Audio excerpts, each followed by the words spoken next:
Before his Parinibbana, Buddha gave his alms ball to the Licchavis of Vaishali. Lichhavis built a large stupa to mark this event. The stupa was lost for centuries and was finally excavated in 1998 by the Archaeological Survey of India. But what happened to his alms bowl? And did it really fall into the hands of the Taliban of Afghanistan? And what happened when Taliban found the Buddha's bowl while they were destroying all the Buddhist artifacts displayed at the National Museum of Afghanistan in Kabul? In Vaishali, Buddha announced his approaching Parinibbana, and he started his final journey along with his disciples. In deep sorrow, the Licchavis of Vaishali kept following him towards Kushinagar, and they were not willing to return.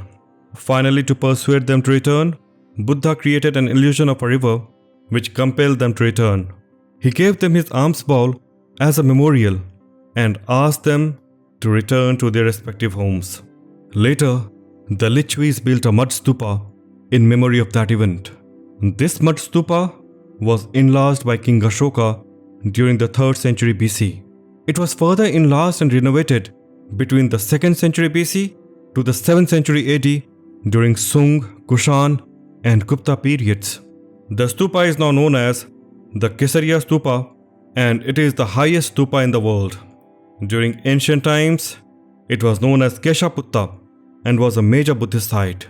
It is situated in the East Champaran district of Bihar and is around 56 kilometers from the city of Vaishali. The height of Kesariya Stupa is 104 feet, which is 1 foot more than the famous Borobudur Stupa in Java.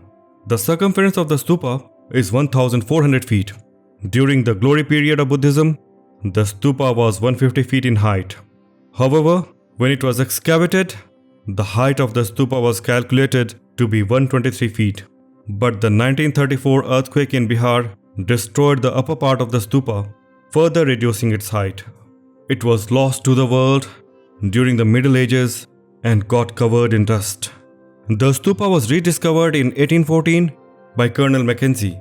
Initial excavations were started by the famous British archaeologist Sir Alexander Cunningham in 1861.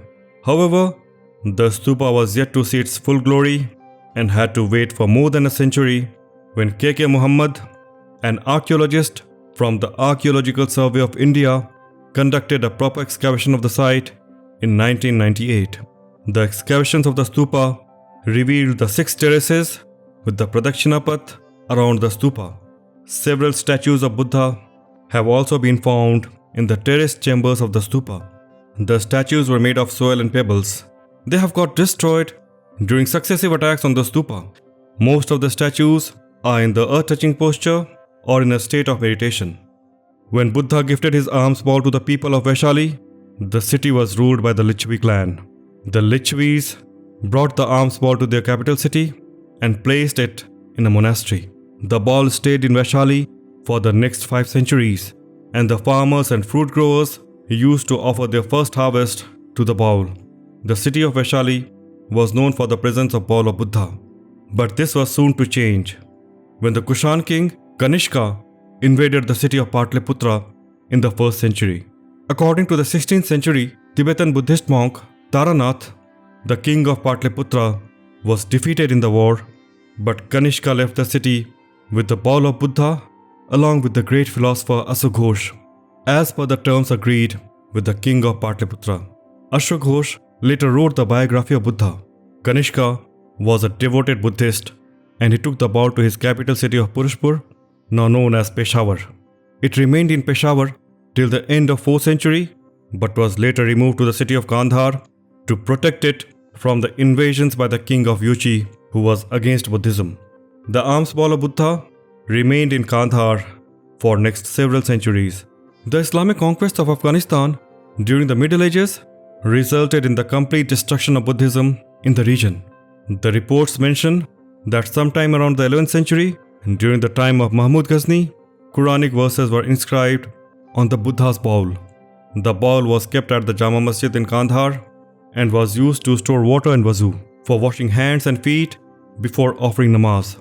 During the civil war of Afghanistan in the late 1980s, it was removed from Kandahar and taken to Kabul's National Museum on the instructions of the President Najibullah.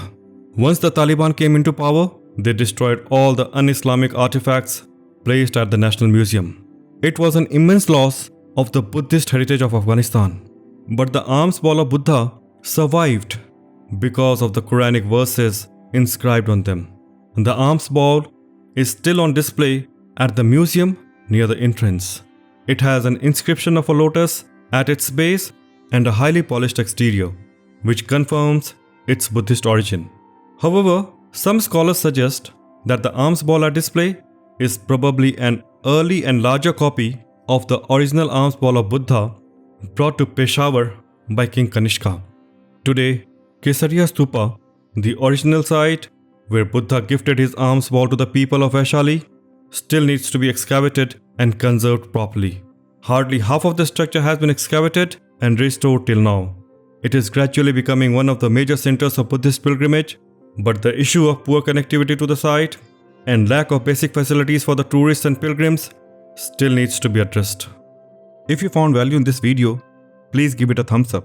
We are constantly coming out with new videos on the life of Buddha and the Buddhist heritage. If the information provided by the video was useful, please subscribe to the channel for similar videos on Buddhism. Please share your thoughts on the Kesariya Stupa and the alms ball of Buddha in the comment section below.